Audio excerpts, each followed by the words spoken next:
to this special edition of the Ultimate Combat Experience. I'm Mike Stidham, and I say it's a special edition because we've been pouring through our archives and going through all the greatest knockouts of the UFC, and we couldn't believe how many we've had. We've gone 2 episodes already. This is episode 3 of who knows how many, and we've got some of the best knockouts in store for you tonight. In fact, the best knockout at the end of the show. You want to stick around for that. But before we get to that, Hank Weiss, Josh Burkman, a couple names you might recognize. We've got it all. It's the Ultimate Combat Experience coming right at you.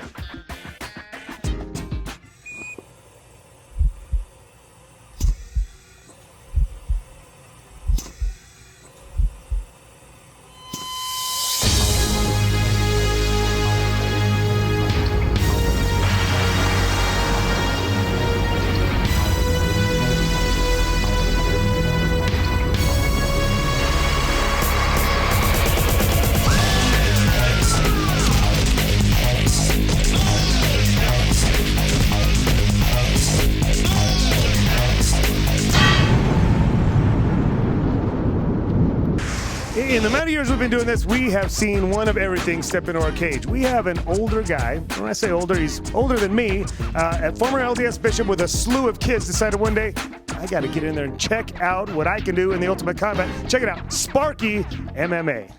Yeah, and coming up here in just a minute, we'll try and decipher why 40-year-old guys can't get in the ring anymore. But first, it's a matchup of lightweight, no-holds-barred fighters, and Miles Lajeunesse is going to be the first one out tonight. Boy, this Miles Lajeunesse is a great kid. He calls me all the time, real eager to fight. But, you know, he didn't fare so well in the kickboxing. He says he thinks his martial arts background is going to carry him over into the NHB ranks, and he feels like he can do a little bit better here. Well, I hope he does better. 5'8", 150 pounds. He looks like he's ready to go. Well, I actually worked out this week, but I'm not sure how much that's going to help, having a week of actually really working out. But, well, I have to apologize, actually, because I was going to take it easy at first, but I kind of got a little cold today, so I might have to finish this quick. I just hope he puts up a good fight. I'm here for fun. This is kind of a sport. I think everyone's getting all sketched out because, you know, they're all thinking we're pit fighting and stuff like that, but it's truly a sport, and it's good for you. You know, guys, last week he was, I thought it was 90% mental, and then, you know, this week he's talking about how it's a sport. Well, let me memo to Miles Lajeunesse, you get hurt, buddy. This is... No kidding. And he says, hey, at least this week I worked out. I'm a little worried about this as he takes on Mark, or as he likes to be called, Sparky Reynolds. Hey, there's nobody more Sparky than this guy either, man. You should read his fighter's bio that he gave us. It was a novel. It goes about his entire last 40 years on the face of the earth. He's got some history. He's a bit of a little guy, 5'5", 150, but looks to be better trained. That certainly is evident here. Well, I've just been eating a lot of cayenne pepper. I'm in pretty good physical shape. I'm 40 years old, but, you know, I'm in pretty good shape, so I think I'll do all right.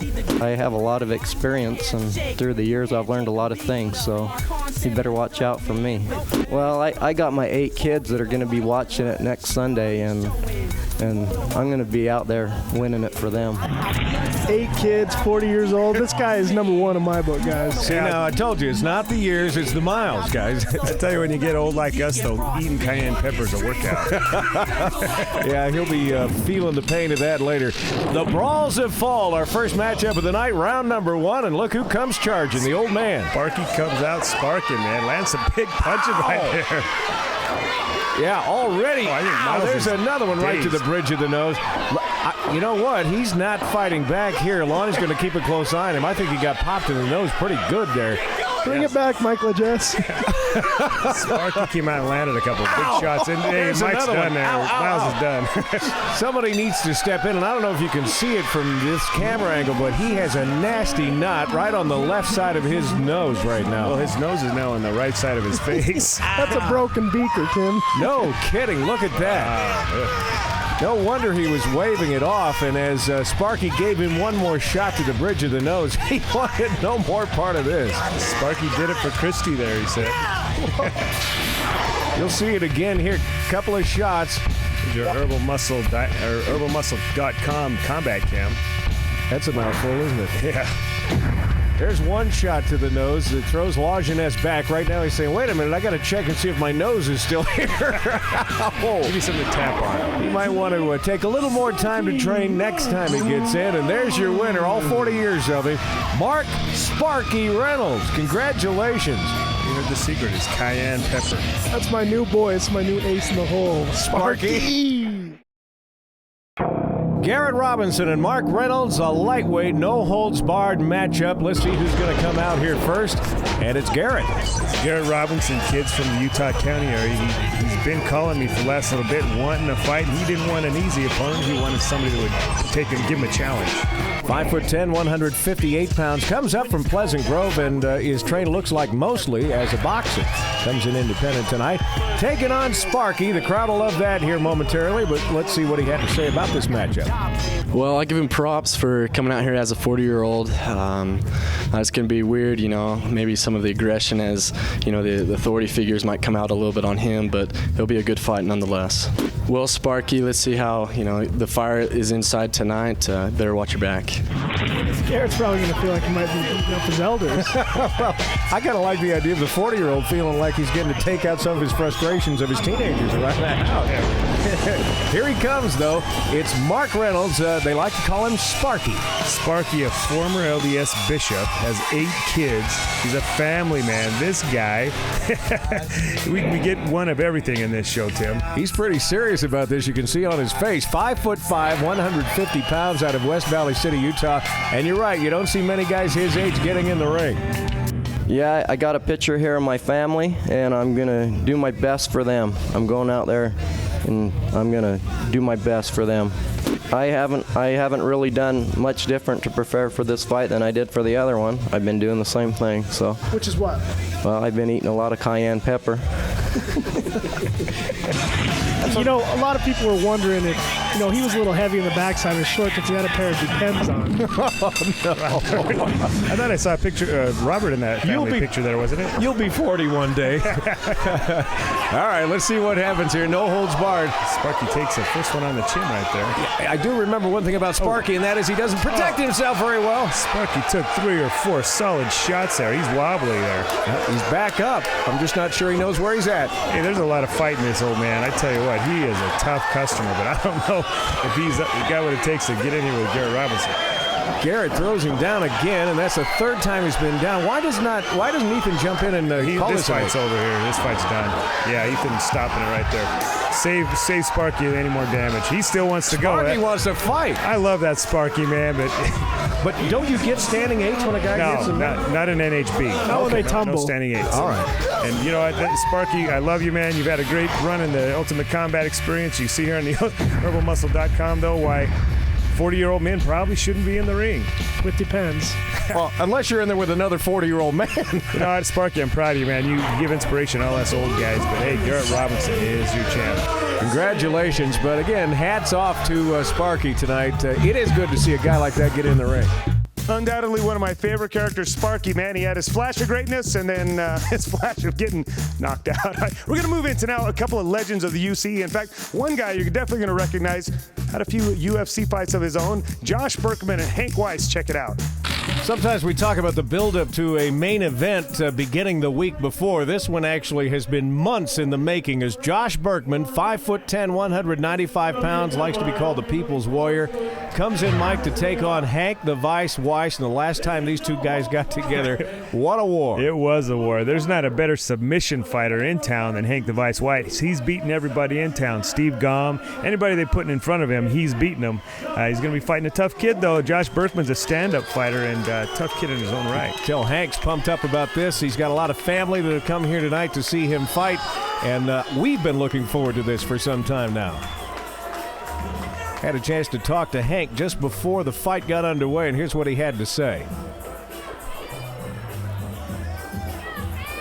I'm going to try and take him out fast, but he's tough, he's big, so I'll probably have to go that route. Like I said, man, I hope he's been on the track. If he hasn't, I don't know, man. I've been chopping trees, wrestling alligators. Hank Weiss is great. He's talking about being on the track there. Josh Burkman came out and just almost overwhelmed him in the first round of their last fight, and then Hank Weiss sustained him and then took him out with a nice submission lock. And here's his opponent, Josh Burkman, who comes back looking for some revenge in this one. He was not happy after losing that first matchup with Hank the Vice Weiss. I like this stuff because I can go out there, fight, and not get in trouble. I don't have to worry about the police. I can just go out there, whoop some ass, go home, get a good night's sleep, you know? No worries. I'm a friendly, peaceful fella, but I just like to mix it up a little bit, you know? I like to throw some punches. I like to go to the ground, and I just like to fight. It's fun. It's entertaining. It gets my adrenaline going. That's it. I'm going to gift wrap Hank Weiss for my dad for his birthday. I'm sorry. Did Josh Burkman say he's a real peaceful guy after saying that he likes getting in the ring because he doesn't have to worry about the police? He's got an identity crisis, that Josh Burkman. Physical-looking kid, though. You can see he's on the top end of the weight bracket. He's a 195-pounder, and Hank Weiss coming in just under 175, so a little light for the weight class even. Lonnie Foster's our referee, giving some last-minute instructions and telling Burkman's corner people to get down out of the way because we're going to get underway here, scheduled for 3 3-minute rounds. This should be a good one. Very uncommon you have such a weight disparity, but immediately Burkman takes him down, and Hank's unconscious there. He didn't throw a punch. No, what happened? You could see his head bounce off the canvas there. He jarred his head on the back of his head on the canvas. He's unconscious. We've got a number of people in the ring. Hank Weiss's corner people are there. Well, you hate ringside to see medics are there. Hank Weiss is not moving, not responding at this moment. You see somebody get dropped on their spine like that, you get really concerned about him. Boy, that's just really tough to see. Well, let me say right off the top here that to his credit, Josh Burkman says he's a peaceful kind of guy. He could have thrown some punches there before Lonnie stepped in. He didn't. There's some good news that Hank's actually moving. But whether he's responding to questions or not, he wants to sit up, but the ringside medics don't want him to move. As I mentioned, it's always great to see the legends when they first started. That was the second time Hank Weiss and Josh Burkman mixed it up. Josh definitely got his vindication there. We got a lot more great knockouts when we come back.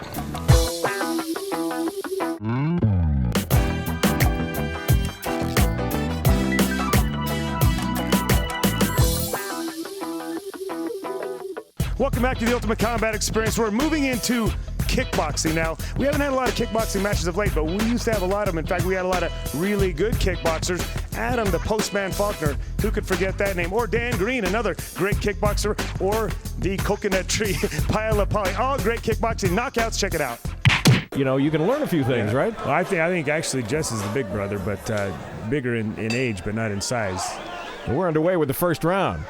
No, I've seen Jess here. He's gotten better every time we've seen him, and he's getting to where he's looking a lot more like Dan Green. Yeah, he really does. I mean, if you saw him from the back right now with that headgear on, you wouldn't know that it wasn't Dan out there. And showing a good left jab there to get started, trying to pick his spot and gain some knowledge of where he needs to be distance-wise here. I think Ken Kinsey might be a little outmatched here. This Jess Green's a pretty good fighter, and Ken looks just a little bit unorthodox. It's interesting in these first rounds, we've got guys that we've seen before, and then we've got guys coming into the tournament that we've not seen before. It's the big unknown. You really never know what to expect in the first round of these tournaments. Yeah, I think that's what Jess is trying to figure out right now is who is this Kinsey kid. He's starting to find his range with that jab. Oh, there's a right hand. Oh, man. Yeah, he made good contact with the left, but it was that right hook that really took Kinsey down. Doesn't look like he's hurt too badly, but he'll take a standing 8 from Rich, and we'll get back underway here. Says he's ready to go. We want to thank Jess Green for stepping in for us, too. That his Ken Kinsey's opponent didn't show up tonight, and looks like Ken's probably wishing he did because he got Jess Green as a result, and Jess is just probably a little bit of a tougher match. He tagged him 2, 3, 4 times, and now he'll step to one of the alternate corners, and again, for the second time earlier in this match, an 8 count for Kinsey. I like the new flames on his gloves there. Yeah, look at that. Just coming in and making a fashion statement as well. And the there's the right hand. That has to end it. Yeah, 3 knockdown rule. That's it. There was no question about that. As soon as it caught the chin of Kinsey, it was over. Yeah, Jess Green came in and made light work of him. Jess Green's going to be tough to handle in this tournament this round. man. So again, our medics get called into duty early on in this fight, and there you see Brother Dan in the corner. Here comes the punch. Bang! Big punch. Yeah, there wasn't much doubt about that from the moment it happened. The winner again is Jess Green. Not much of a workout tonight, though.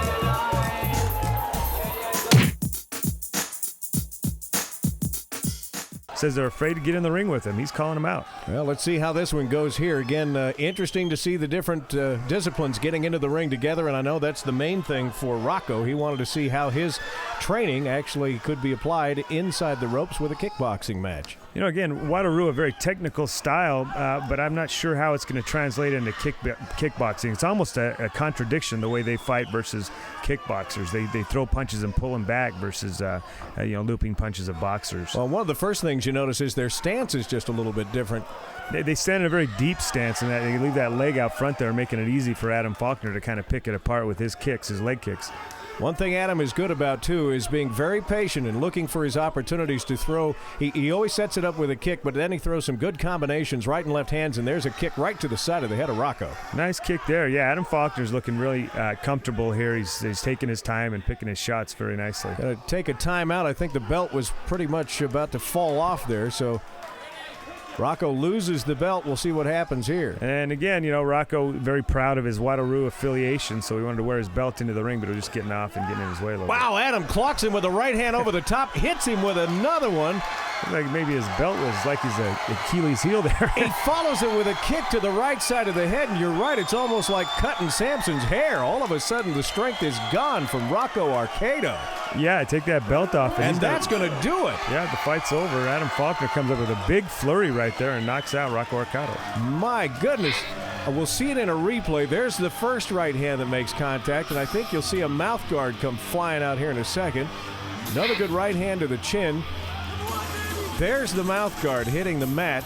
Rocco looks down at it for a second, and he shouldn't have done that because there was more coming. More on its way. The Postman had more to deliver. And there's the kick that ended it right there. So congratulations to our winner tonight, still undefeated too, the old Postman, Adam Faulkner. He's still calling out the competition. He wants people to step in the ring against him in the lightweight division. I don't care what week it is, whether it's no holds barred or kickboxing, everybody likes to see the heavyweights get in here. And here's a guy that always puts on the show. It's the Island Warrior, Paella Pali. Paella doesn't know if he's in kickboxing or no holds barred. He's always picking people up and throwing them around, even though he's a kickboxer. This kid is one physical specimen. He's fun to watch, too. 5 feet 11 and 210 pounds. He steps into the ring here, and gotta love the haircut. I don't know that anybody would want to tell him it looks a little weird. My best workout, I just work mostly all the time. I have 8 kids to support at home. I'm the warriors, I'm the hero, I'm the role model. That's what I'm I'm a role model for them. So I'm not saying I'm the best and stuff. I'm here to, that's what all this sport's about. We're here to study from each other. And I'm here to share my experience with everybody else. I'm gonna catch you. The last thing I'd want is this guy to share his experience, and I'd hate to learn anything from him because he'd knock me out. Hey, he takes that role very seriously too. He considers himself a role model of the Polynesian kids in the area. He's a good guy, and he's the closest thing to an action figure I think we've got in the I can't believe you're making fun of his haircut, Tim. I didn't make fun of it. I said the thing you wouldn't want to do, didn't I? He said it was funny looking. He's taking on the pit bull tonight, Joshua Miller. Josh thinks he's posing for Playgirl or something. He's 5 feet 11 and 201 pounds. Comes all the way down from Tremont in Utah where he trains up there. I think they've got live TV in Tremont, don't they? Well, I've been training with the Blue Tiger Tactical Defense. It's taught by Sergeant Alan Rowley. It's a Campo-based art. A lot of short in, quick hands, a lot of real quick feet. I got a real good feeling about this. Been preparing for quite a while. I'm just here to do my best. The general game plan was hit him a lot. Was also tinkering around with the idea of not getting hit. Kind of a general game plan there. But yeah, I'm a kicker by nature, so I'm going to be throwing a lot of kicks. But hey, I have the utmost respect for every single fighter that has the cojones to step into the ring. But I've trained hard, and I'm going to take away with the win. Well, he's going to need coconuts to step in the ring at Paella. He's going to need a little bit more than that, I'm afraid. But he's stepping in with a lot of confidence, and you need that. It's 90% of the game in this thing. And a little bit of conditioning. It's that other 10%. It's that other 10% I'm worried about here. Round number 1, this one's scheduled for 3 2-minute rounds. Definitely a different in the bodies when they step out here, isn't it? Is that a crane kick? Oh, caught a big right hand, Brett. Paella, nice and patient. Saw the left hand down and cracked him a good one in the chin. And then through a combination of a spinning kick with the left leg, or the right leg, as he brought it back around. Is that Lapale a physical specimen or what? I'd turn and run if I saw him come in the ring. Well, again, got to give credit here to our fighter from Tremont. He steps in with the confidence, knowing what he's getting into. Yeah, I think, I was going to say, there's Lapale hitting the guy down once again. And he's become famous for that. That's what got him into trouble the last time. Very controversial draw it ended up being. He was disqualified along with his opponent because he struck a fighter while he was down. I think he's getting a stern warning from Ethan here again. This Miller kid, though, he's coming out. He's not running away from him. He's actually taking the fight to him. Looks like Ethan's going to take a point away here on the judge's scorecard. And Paella doesn't carry, so I'm going to knock this kid out anyway. Yeah. So 1 point deduction. We don't see that very often in Ultimate Combat, but you're right. This has become kind of a repeat performance for Lapale. He just has one gear, and that's go, full speed. He doesn't know how to stop. And referee, when you're refereeing him, you've got to get in there. That's a nice little side kick from Lapale as well. We don't see him kick too much. He's mostly a boxer. And Josh, he talks about how proficient he was at kicking, but while he's kicking, he's not protecting his head at all. He's kicking back right now. To the bread basket. The loaf. Now, is that the second standing 8 for... I believe, I don't know if Ethan gave him one on that first one because he had a penalty against Paella, but certainly the first. Nice spinning back fist by Lapale. Everything connecting right now for the Island Warrior. You're right about that. He is on the money today, isn't he? Wow, there's another one. Wow.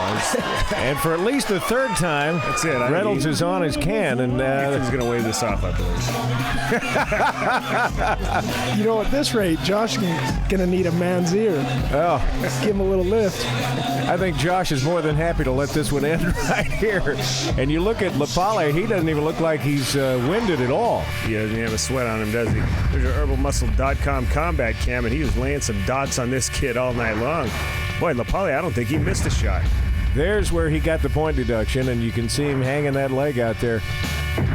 Some of that herbalmuscle.com extreme testosterone builder, I think maybe Lapale took some of that before he came out tonight and laid the lumber on this Josh Miller kid. They see Miller come in with that front push kick and doesn't even phase Lapale. His reach was better than the reach of the leg there of Miller. But your winner, the Island Warrior, Paella Lapale tonight. And we love seeing this guy. We hope to see him again.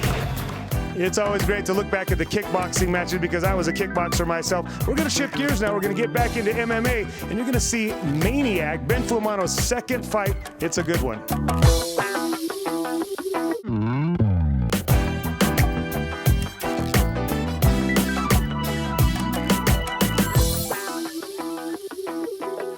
Welcome back to the Ultimate Combat Experience. As promised, knockouts all night long. And right here, you're going to see Ben Fumano's second fight. And he was knocking people out left and right. This is his second knockout. Check it out. What more do you need to say for a main event than we've got super heavyweights coming your way, and this first guy comes in with an 18-0 bare-knuckle record. He says he was in the military, and they had an underground fighting group where they fought bare-knuckle. He's 18-0 with 18 knockouts. His name is Gondo, trains with the Pedro Sauer group down there in Layton, Utah. 5'10", 250, might be the only guy I've seen with a tattoo on his elbow as he steps in. Gondo tonight, though, says he's just looking for a little fun and to be able to put some food on the table for the kids. Yeah, it looked like a lot of fun. Wanted to try to make some extra money because I got kids I got to take care of, and thought I'd give it a try, see how it goes. Well, I'm an independent fighter. I tried a little Muay Thai on my own, little grappling. I work as a bouncer at a nightclub, so I'm used to taking people to the floor and locking them up, so I'll have to see how it works.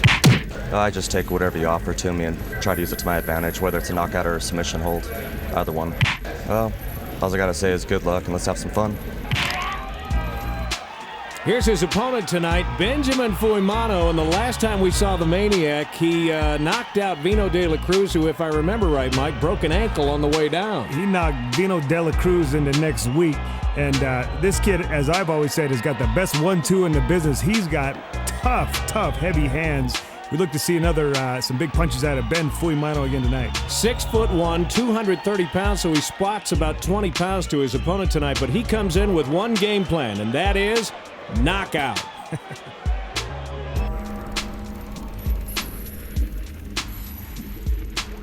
Last time I stepped in the ring, it was a surprising knockout. I mean, surprise for everybody else in the audience, but I knew it was going to be a quick one. But this week, I don't really know much about my opponent. I heard he was pretty good. He's pretty tough. I seen him. He's pretty big, too. So I'm just going there with my regular game plan. That's to knock him out, hopefully.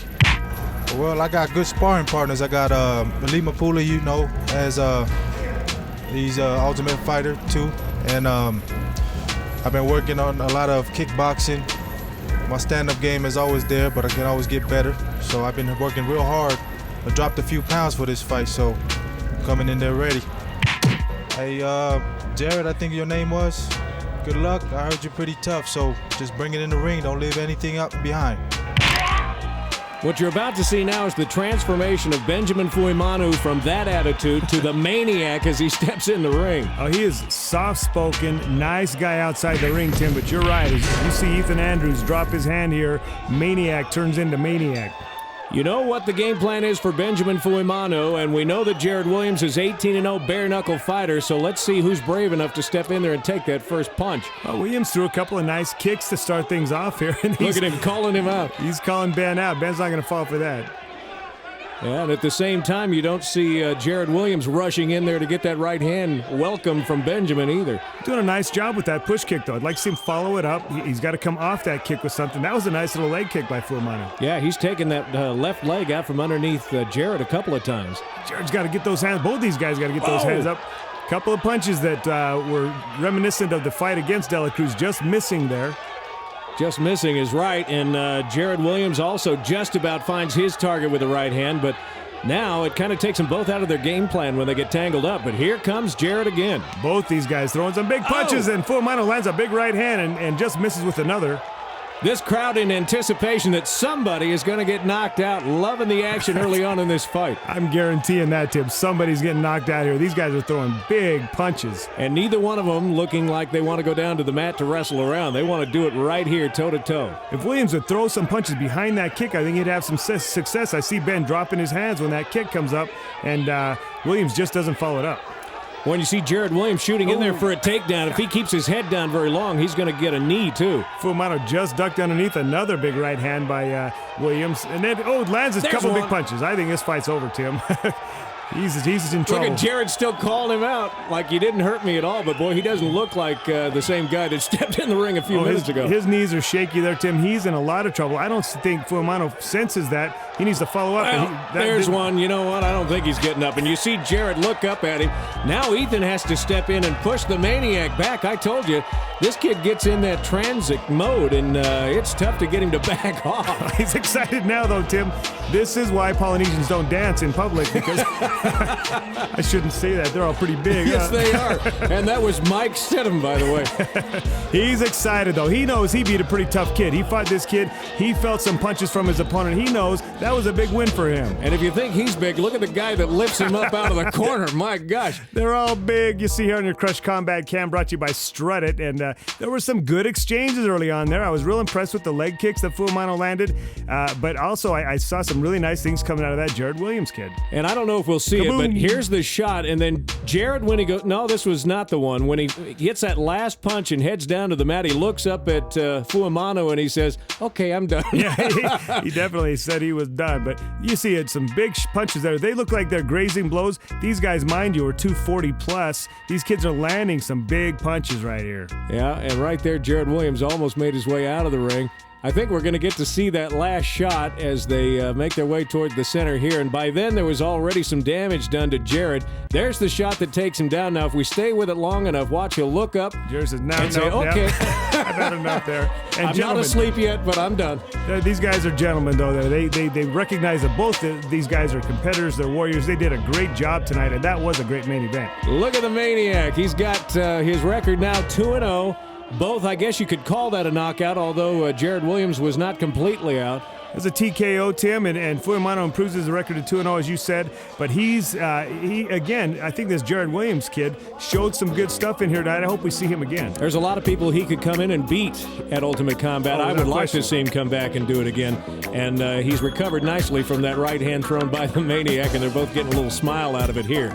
Once again, I always enjoy going back and watching all of Ben Fuemano's matches. That guy was a stud, but you definitely want to set yourselves down and stick around for our final segment. It's going to be the best knockout you've ever seen anywhere.